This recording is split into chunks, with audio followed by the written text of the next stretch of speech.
I met David Carter at Providence Hospital in Portland. I was his nurse. He'd come in for a routine procedure, appendectomy. Simple, quick, but something went wrong with the anesthesia. He nearly died. I was the one who caught it, noticed his vitals dropping, called the code, saved his life. When he woke up in recovery, the first thing he said was, "You're beautiful." I laughed. "You're still high on drugs, maybe, but you're still beautiful. And you saved my life. I owe you dinner." My name is Emma Carter now, but back then, I was Emma Rodriguez, 25 years old, a nurse, making $54,000 a year, living in a studio apartment. Daughter of immigrants, my parents came from Mexico, worked construction and housekeeping, gave me everything they could. David Carter was different. 26, handsome, charming, son of Richard and Patricia Carter,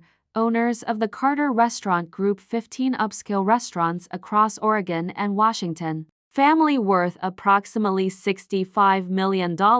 I knew who the Carters were. Everyone in Portland did. Society family. Old money relatively. Richard had built the empire over 30 years. They were in the newspaper, the society pages, charity galas, that world. I should have said no to dinner. We were from different universes. But David was persistent, sweet, genuine. We dated for 6 months before I met his parents. I'll never forget that dinner. The Carter Mansion in the West Hills. Massive, elegant, intimidating. Patricia Carter answered the door. Blonde, 55, perfectly styled. She looked at me like I was something stuck to her shoe. "You must be Emma." The nurse, the way she said nurse, like it was a dirty word. "Yes, ma'am. It's lovely to meet you." She didn't smile, just stepped aside. "Richard is in the study." Richard Carter was tall, distinguished, cold. He shook my hand limply. "Emma, David's told us about you."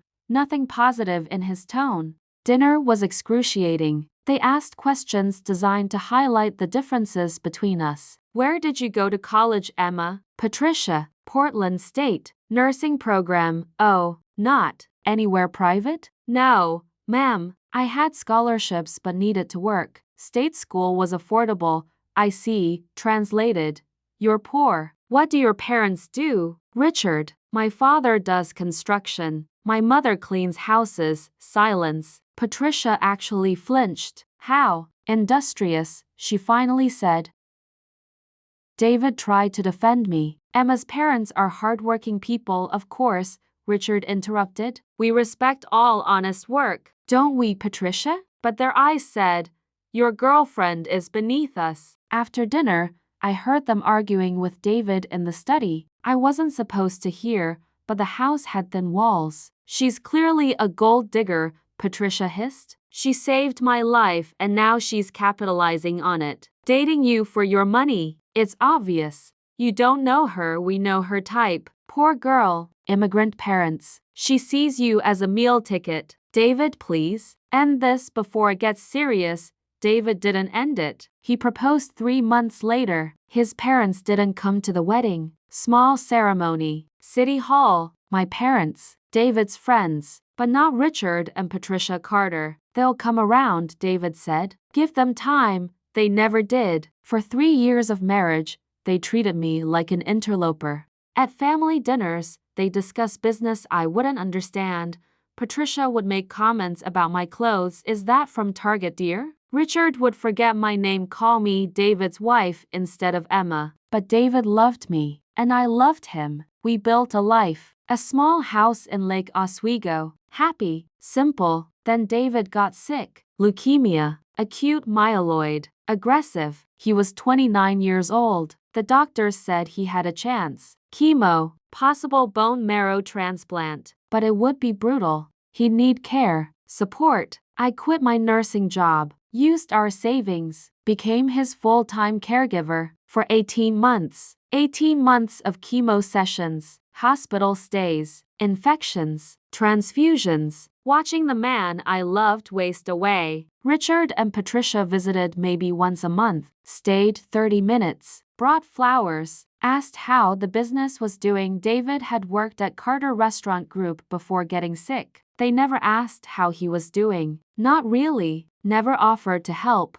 Never relieved me for a shift. Never acknowledged that I was drowning trying to care for him alone. David died on a Tuesday morning in March. At home, in our bed, I was holding his hand. He was 30 years old. I called Richard and Patricia. Patricia answered. David passed away this morning. Silence. Then, I see. We'll handle the arrangements. Thank you for calling. She hung up. They took over everything. The funeral, the burial, the reception. Planned it all without asking me. I showed up to my own husband's funeral as a guest. The funeral was massive. 300 people, business associates, society friends, people who'd never visited David while he was dying. Richard gave the eulogy. David was a brilliant young man, a beloved son. He had such potential. Taken too soon, not a word about me, about our marriage, about the 3 years we'd shared. Patricia sat in the front row,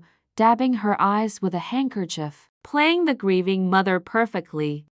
I sat 2 rows back, alone. My parents had wanted to come but couldn't afford the flight from Arizona where they'd retired. After the service, there was a reception at the Carter Mansion. Catered, elegant, expensive. I stood in the corner, holding a glass of water, watching people offer condolences to Richard and Patricia. No one talked to me. The invisible widow. 1 week after the funeral, I received a letter, formal, embossed. You are invited to attend a family meeting to discuss the estate of David Carter. Sunday, March 24th, 2:00 p.m. Carter residence, family meeting. Estate. I assumed it meant reading David's will. Though David and I had never discussed a will, he was so young, we'd thought we had time. I arrived at the mansion at 1:55 p.m. nervous, grieving, exhausted. Patricia answered the door. Emma, come in. We're gathering in the dining room.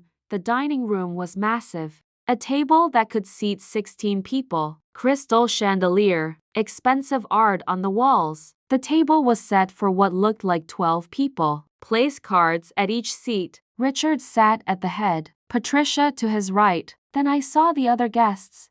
David's cousins, 3 of them. An uncle, an aunt. People I'd met maybe twice. I looked for my name card. Walked around the table. It wasn't there. Looking for something? Patricia asked. My seat. Oh, didn't I mention? This table is for family.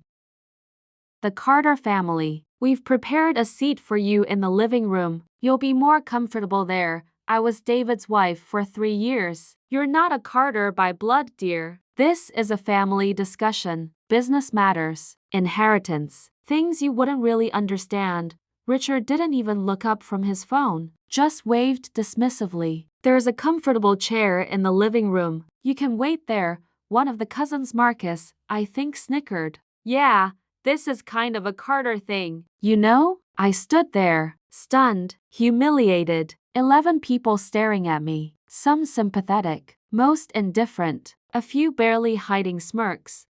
David was my husband, was, Patricia emphasized. Past tense. The Carter business continues with the Carter family. Please. The living room. I felt tears burning, but I wouldn't cry, wouldn't give them the satisfaction. I turned, walked to the living room, sat in the chair they designated for me. Away from the table, away from the family, away from everything. I could hear their voices, discussing business, laughing about something. Richard's booming voice.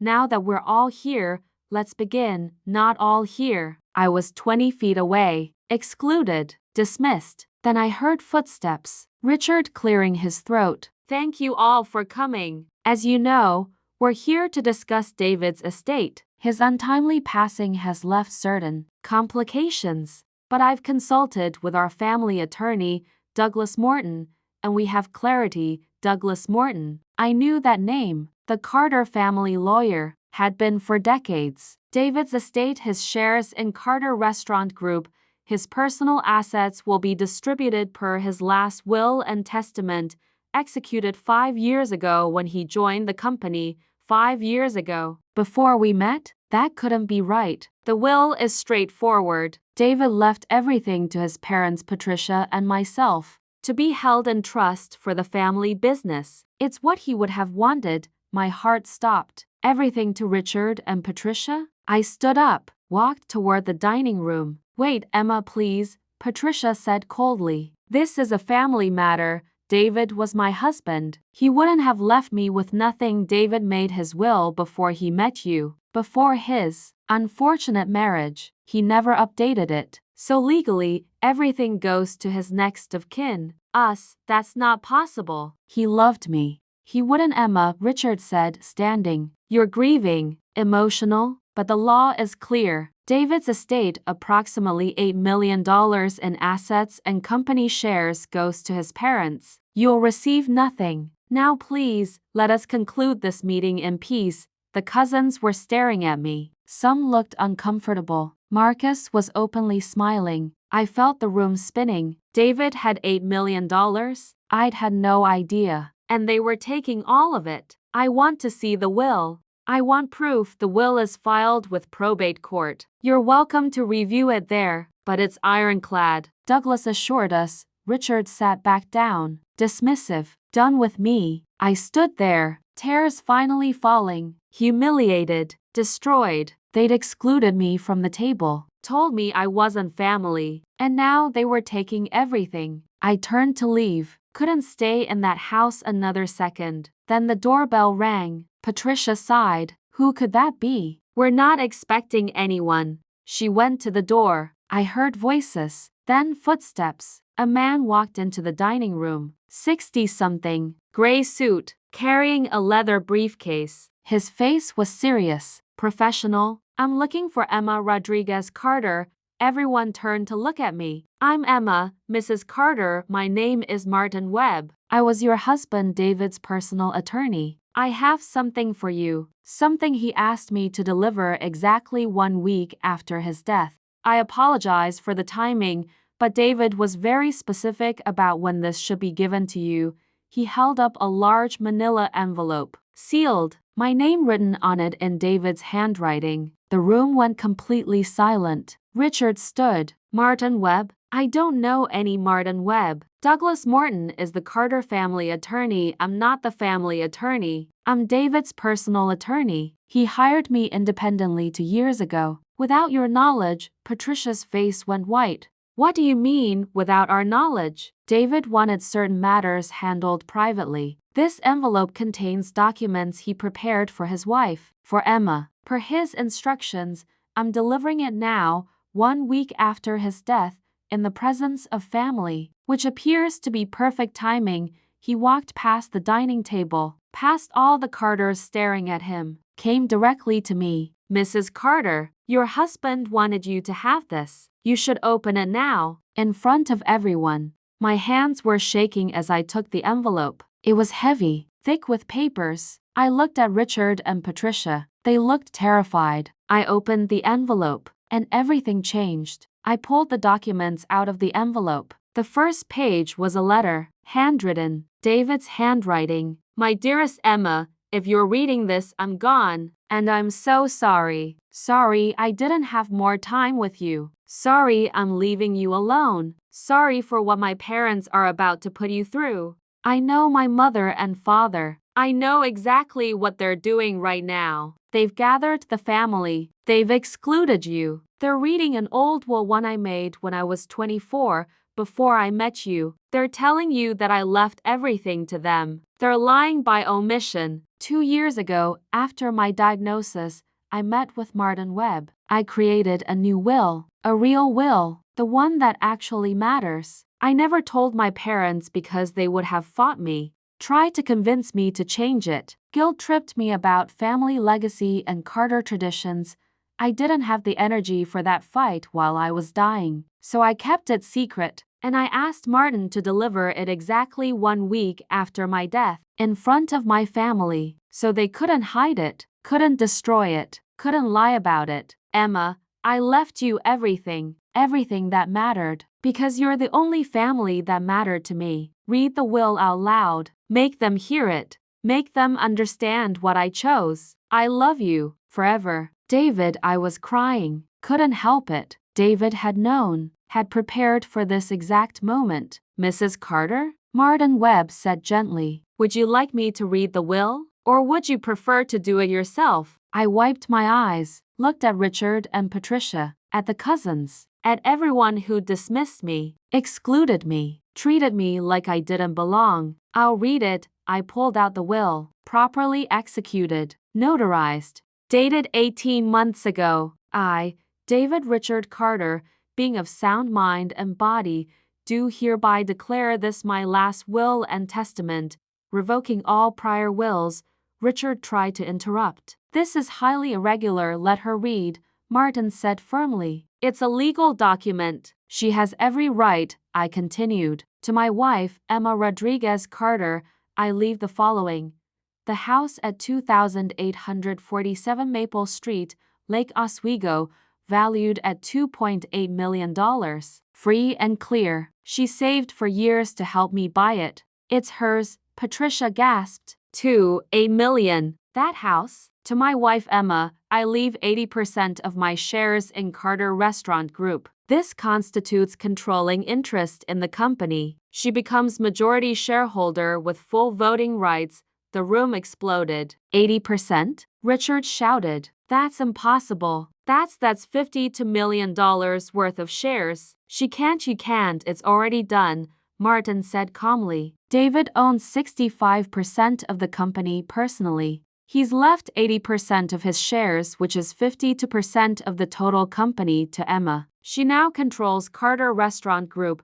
Patricia looked like she might faint. She's a nurse. She doesn't know anything about running restaurants. I'm not finished, I said. My voice was steady now, strong. To my parents, Richard and Patricia Carter, I leave $5 million each. This is more than generous considering how you treated my wife. But you're still my parents. You will be comfortable. $5 million each? Marcus said. But the company goes to Emma, Martin confirmed. Per David's explicit wishes, the company is worth approximately $65 million.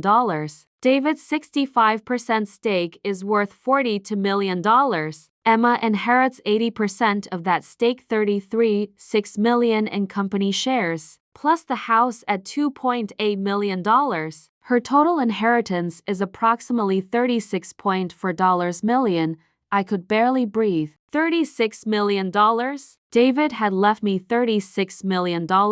There's more, Martin said. A letter. David requested it be read aloud. Emma, would you like me to read it? I nodded. Couldn't speak. Martin pulled out another letter. Started reading. To my parents, Richard and Patricia Carter, you never accepted Emma. From the moment I introduced her, you saw her as beneath us. You called her a gold digger, treated her like an outsider, made her feel unwelcome in our family. When I got sick, Emma quit her job to care for me. For 18 months, she was my nurse, my companion, my everything. She emptied bedpans. She held me when I vomited from chemo. She slept in hospital chairs. She sacrificed everything for me. You visited once a month, for 30 minutes. You brought flowers and asked about business. You never asked about me, never offered to help Emma, never acknowledged what she was giving up to care for your son. I watched you. I saw how you treated her. Even as I was dying, you couldn't show her basic human decency. So I made a choice. I left Emma controlling interest in the family company. The company you built. The company you're so proud of. Why? Because she earned it. Because she was more family to me than you ever were. Because she deserves to know that I saw her, valued her, loved her. You called her a gold digger. Now she actually has the gold. Congratulations. You created exactly what you feared. Except she's not a gold digger. She's the woman who loved me when I had nothing to offer but sickness and death. She's the woman who stayed when you left. She's the woman who now controls your legacy. I hope that hurts. I hope it keeps you up at night, because that's what you deserve for how you treated the love of my life. With disappointment and finality, David, the silence was absolute. Nobody moved. Nobody breathed. Then Patricia started crying. Real tears this time. He didn't mean this. He was sick. The medication. David was completely competent when he executed this will, Martin said. We have 3 witnesses. Medical documentation of his mental capacity. It's ironclad. Richard was staring at me with pure hatred. You manipulated him while he was dying. You convinced him to. I didn't know, I said quietly. I had no idea he'd done this. David never told me. He kept it secret to protect me. To protect his wishes. We're contesting this, Richard said. Today, right now. This is undue influence. There's an interim clause, Martin interrupted. If you contest and lose, you forfeit your $5 million inheritance. You'll get nothing. Patricia looked at Richard, desperation in her eyes. Richard, we need that $5 million. If we contest and lose, the will is valid, Martin said firmly. I've practiced estate law for 30 years. This will is bulletproof. David made sure of it. Contest if you want, but you'll lose everything. I looked at the dining table, at all those place cards, all those seats that I wasn't good enough to occupy. I walked to the head of the table, where Richard had been sitting, moved his place card aside. I think I'll sit here now, I said. Since I own 80% of the family company, this seems appropriate. I sat down at the head of the Carter family table. Patricia stood up abruptly. I won't stay here and be humiliated, then leave, I said. This is still your home for now. But the company? That's mine. The majority shares? Mine. Control of the board? Mine. Per David's wishes, per his explicit, documented, legally binding wishes, Richard was shaking with rage. You'll destroy the company. You don't know anything about restaurants. I'll learn. Or I'll hire people who do. But it's my decision now. Not yours, Marcus spoke up. This is insane. She's not even a Carter, actually, Martin said. She's Emma Rodriguez Carter, legally, by marriage. David wanted to make sure she had his name, his legacy, his company. I looked at each person at that table. The cousins who'd smirked at me, the uncle who'd ignored me, Patricia who'd called me a gold digger, Richard who'd forgotten my name. David knew exactly what you'd do, I said. He knew you'd exclude me. He knew you'd try to take everything. So he made sure I had the power to take it back. Not for revenge, for justice. I stood up, looked at Richard. I'll expect you at the office Monday morning. We have a lot to discuss about the future of Carter Restaurant Group under new management. Then I walked out, head high, carrying David's envelope. Behind me, I heard Patricia crying, Richard shouting, chaos erupting, but I didn't look back. My in-laws had laughed when I tried to sit at their table, but they went silent when the lawyer walked in with the envelope. And now I own the table, the company, everything. David had given me the last laugh. The next morning, I woke up in my house, the house David had left me. $2.8 million worth of house, mortgage-free, truly mine.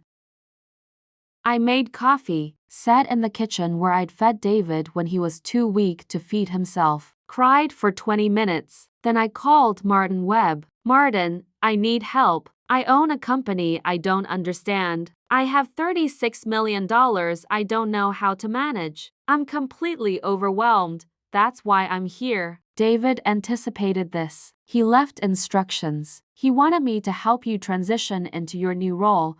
Over the next week, Martin introduced me to the key players at Carter Restaurant Group. The CFO, James Chen. The COO, Monica Reeves. The Director of Operations, Thomas Brady. All professionals who'd worked with the Carters for years. David spoke highly of all of you, I told them at our first meeting. I'm not a restaurateur, I'm a nurse, but I'm a quick learner, and I need your help. James spoke first. Mrs. Carter, we're all aware of the transition. Richard and Patricia have been calling us, trying to undermine your authority. But legally, you're the majority shareholder. You control the company. What do you recommend I do? Monica smiled. First, remove Richard from the board. He's been toxic for years. David wanted to do it but never had the votes. Now you do. Second, Thomas said, bring in fresh perspective. The company has been stagnant. Richard refused to innovate. We have ideas. We need someone willing to listen. Over the next month, I held emergency board meetings. With my 52% voting control, I made changes, removed Richard as chairman. He retained his 20% shares but no operational power. Promoted James Chen to CEO. He'd been doing the real work for years anyway. Approved Monica's plan to expand into sustainable farm-to-table concepts. Increased employee benefits and wages, something Richard had fought against. Richard fought every decision, called emergency meetings, tried to rally other shareholders, but I had control, the votes, the power. David had made sure of it. 3 months after David's death, Richard showed up at my house unannounced. I opened the door. He looked older, defeated. "Emma, may I come in?" I let him in. We sat in the living room, the room where David had spent his final months. "I'm here to ask you to reconsider," Richard said. "The company is our family legacy. Patricia and I built it. David was supposed to inherit it. Now you're changing everything. I'm improving everything. Revenue is up 12% this quarter. Employee satisfaction is up. Customer reviews are better. James is doing excellent work. You're destroying what we built." "No, I'm honoring what David wanted. He left me control because he trusted me. Because he knew I'd do what was right, not what was comfortable for you. Emma, please. I'm asking you." His voice cracked. "I'm begging you. Give us back some control. Let us have a say in the company we built. You have a say. You own 20%. You get 20% of the vote. That's fair." David would have wanted us to run the company. David explicitly gave me control. He wrote a letter explaining why. "Because you never respected me." Never respected him. You were too busy protecting your legacy to see what actually mattered. Richard stood. "Fine. I see. You're punishing us. This is revenge." "No, this is consequences. You treated me like garbage." David saw it, and he made sure I had the power to rebuild what you broke. He left without another word. I never saw Richard Carter again. He and Patricia moved to Arizona, sold their Portland mansion, took their $5 million each and left. The family business they'd built now run by someone they'd called a gold digger. The irony was perfect. Chapter 6. The growth. 1 year after David's death, Carter Restaurant Group was thriving. We'd opened 3 new locations, all sustainable, farm-to-table concepts, all successful. I'd learned the business, attended industry conferences, read everything I could, worked closely with James, Monica, and Thomas. "You're a natural," Monica told me. "You understand hospitality. It makes sense. You were a nurse. You know how to care for people." David believed I could do this. I'm trying to prove him right. We created a scholarship program for restaurant workers, helping servers and cooks go back to school, funding culinary training. "Too many people in this industry are trapped," I told our board. "Low wages, no benefits, no path forward. We can change that." We did, and our employees loved us for it. Retention went up, service quality improved, the business grew. By year 2, the company was worth $95 million. David's shares, now mine, were worth over $60 million. 3 years after David died, I started the David Carter Memorial Foundation for Family Caregivers. Our mission: supporting people who quit jobs to care for dying loved ones. Monthly stipends, health insurance, counseling, respite care. I know what it's like, I told the foundation board, to give up everything to care for someone you love, to watch them die, to be left with nothing except grief and bills. We can help people through that.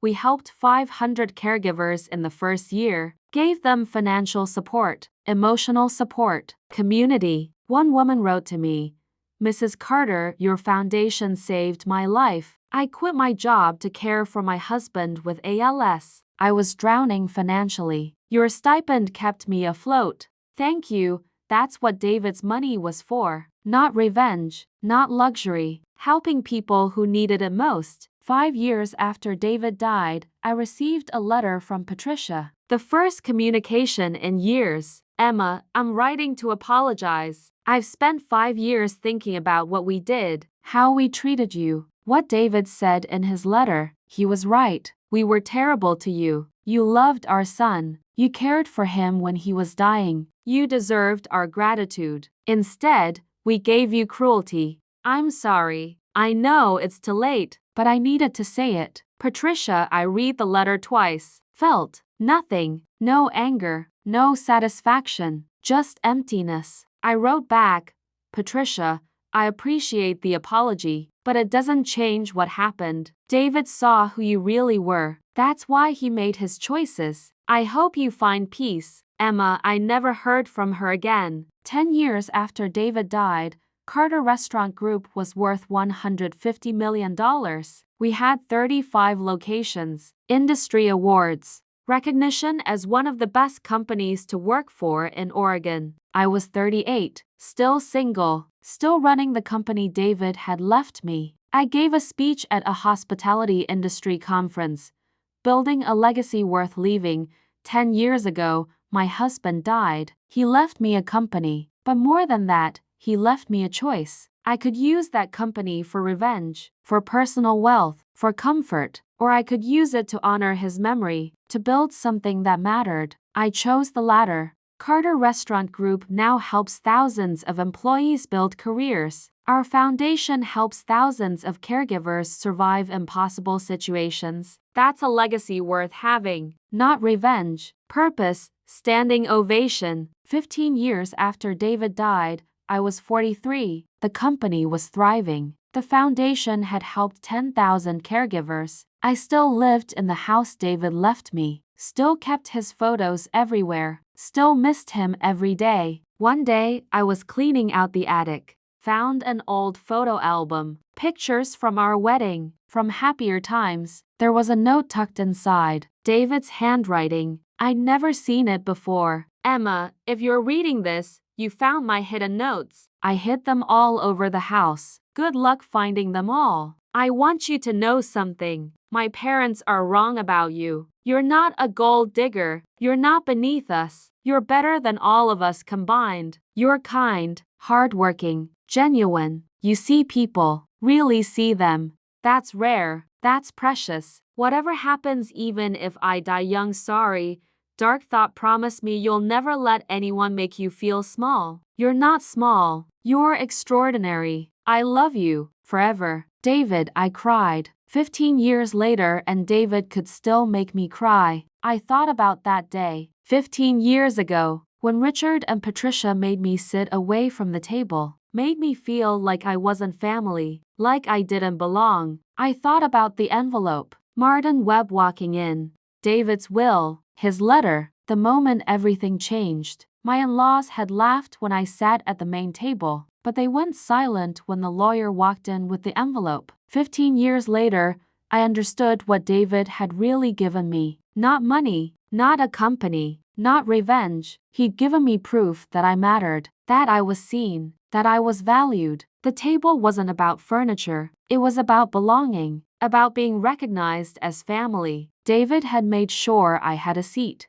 not just at the table, at the head of it. And I'd spent 15 years proving he'd made the right choice, not by being cruel, not by destroying his parents, but by building something better than what they'd left behind. That was the real legacy. That was what David had wanted all along. I had a seat at the table now. I'd earned it. David had given me the chance to prove it, and I'd never let anyone make me feel small again. If Emma's story of vindication and justice moved you, don't keep it to yourself. Hit that like button if you believe that caregivers deserve recognition and that family is defined by love and sacrifice, not by blood or wealth. Subscribe and turn on notifications because stories of inheritance battles, hidden wills, and ultimate poetic justice always have more shocking twists to reveal. Share this video with someone who's ever been looked down on by in-laws. Someone who sacrificed everything to care for a loved one while others did nothing. Someone who knows what it's like to be excluded from a table they deserve to sit at. Someone who believes that good people eventually get what they deserve. Drop a comment below. Was David right to give Emma controlling interest in the family company, or should he have split things evenly with his parents? Where's the line between honoring a caregiver and cutting off your own parents? What would you have done if you were David? Your support makes these powerful stories of justice and karma possible. Thank you for being part of our community of people who believe that actions have consequences and love is stronger than blood. See you in the next one.